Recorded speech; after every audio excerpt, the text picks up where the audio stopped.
కొన్ని స్టోరీస్‌కి ఎక్కువ మాటలు అవసరం లేదు. వాటిని మనం ఫీల్ అయితే చాలు. Hello everyone, welcome to Anjali talks. ఈ వీడియోలో మనం వైరల్ పెంగ్విన్ స్టోరీని డిస్కస్ చేద్దాం. అంటార్టికాలో పెంగ్విన్స్ అంటే ఎప్పుడూ గ్రూప్‌లో ఉంటాయి. ఒంటరిగా ఉండడం అంటే అది డేంజర్ అని వాటికి తెలుసు. కానీ ఒకరోజు ఒక వీడియో వైరల్ అయింది. చుట్టూ అంతా స్నో, ముందు లాంగ్ రోడ్. ఆ రోడ్డు మీద ఒకే ఒక penguin. No group, no noise, just walking slowly. అందరి మైండ్‌లో ఒకటే థాట్. అది దారి తప్పిందా? ఎందుకు ఒంటరిగా నడుస్తుంది? కానీ నిజం వేరు. It was not lost. It was choosing to walk alone. Penguins వాళ్ళ పార్ట్నర్‌ని కోల్పోయిన తర్వాత వాటికి మూవ్ ఆన్ అవ్వడం చాలా కష్టం. పార్ట్నర్‌ని కోల్పోయిన తర్వాత గ్రూప్‌లో జాయిన్ అవ్వలేవు.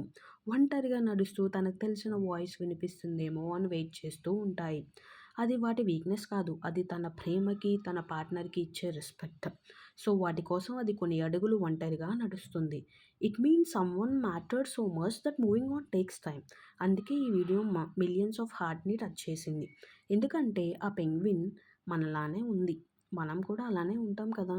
మనం ప్రేమించిన వాళ్ళని కోల్పోయినప్పుడు అందరికీ నార్మల్‌గా కనిపించిన లోపల మాత్రం లోన్‌లీగా, అలోన్‌గా, డిప్రెస్డ్‌గా ఫీల్ అయితాం.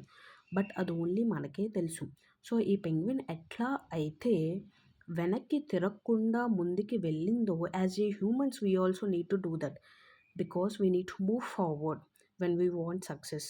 సో, మన గ్రూప్‌లో ఉన్నప్పుడు మనకు తెలుసు ఎవరో ఒకళ్ళు వచ్చి హెల్ప్ చేస్తారు అని. అదే ఆ పెంగ్విన్‌లాగా అలోన్‌గా నడిస్తే మనకి ఎవరు హెల్ప్ చేయరని we know that. So, whenever we want to success we can take the story as a motivation. So if you like the video, please subscribe.